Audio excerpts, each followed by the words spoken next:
Hey guys, and welcome back to my channel. Today I am going to share with you, rather than take you along with me, on the experience of the masterclass by Makeup by Mario. It's going to be a two-part video. The first video I'm going to talk about how the experience was for me and my thoughts on it.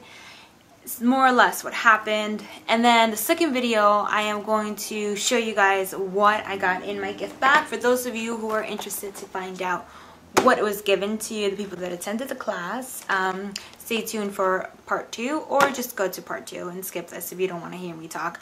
Even though I am going to say some key points and techniques that he used, so stick around if you want to find out how it went. So the class took place a Saturday from 12 to 5 in 59 East 55 Street, I don't know, somewhere in the city, in the Florence Gold Hall.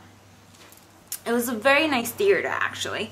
Anyway, so it was from 12 to 5, and I got there like around 10:50, and it was a whole long block, like a line, like for a whole block and a half. Yeah, I was like, okay, all right. So I walked and I walked to the back of the line, and then they opened the doors at 11, so they simultaneously start letting people in. It was like a perfect theater because it wasn't too big or too small. It held about 360 people, and those 360 people got a really good view of what was happening on stage.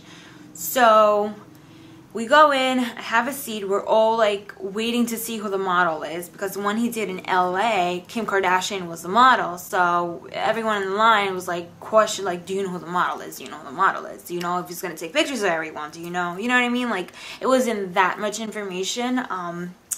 It was like more like we didn't know what to expect, kind of.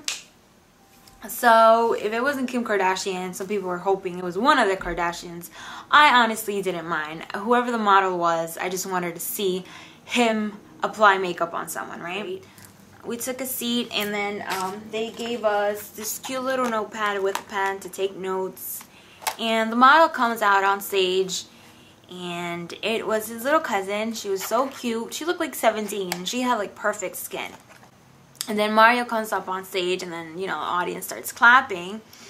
And I like the fact that he asked us what we wanted to see him do. So he didn't come with a plan of what he was going to do. He wanted the class to tell him what they wanted to see, which I thought was pretty cool.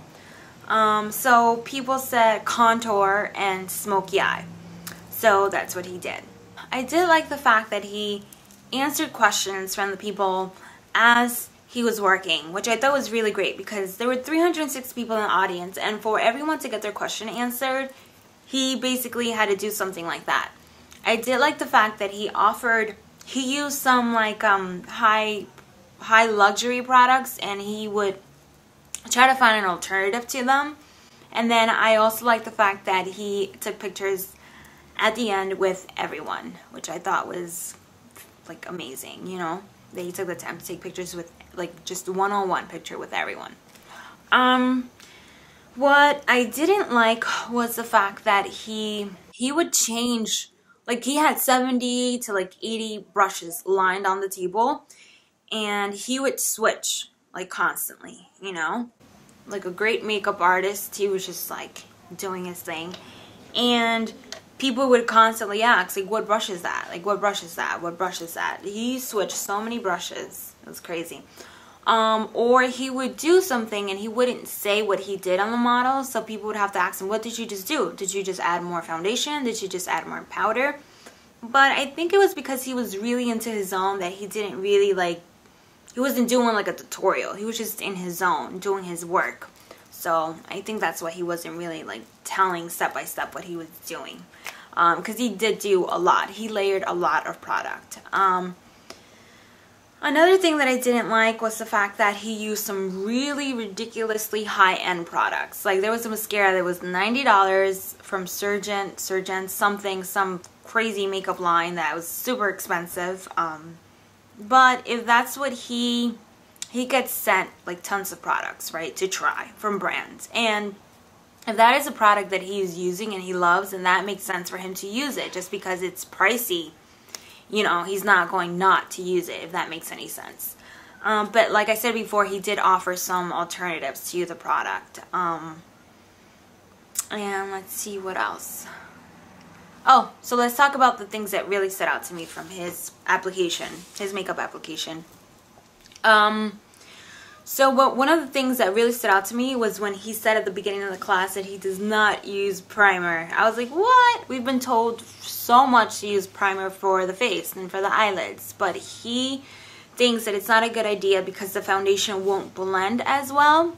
So he just moisturized her face with a Kiehl's moisturizer, and he uses that on all skin types. He says as long as you have a really good moisturized skin, then you should be, you know, fine. Another thing that really stood out to me was that he blended the foundation a lot. He spent a good amount of time just molding that foundation onto the model's skin.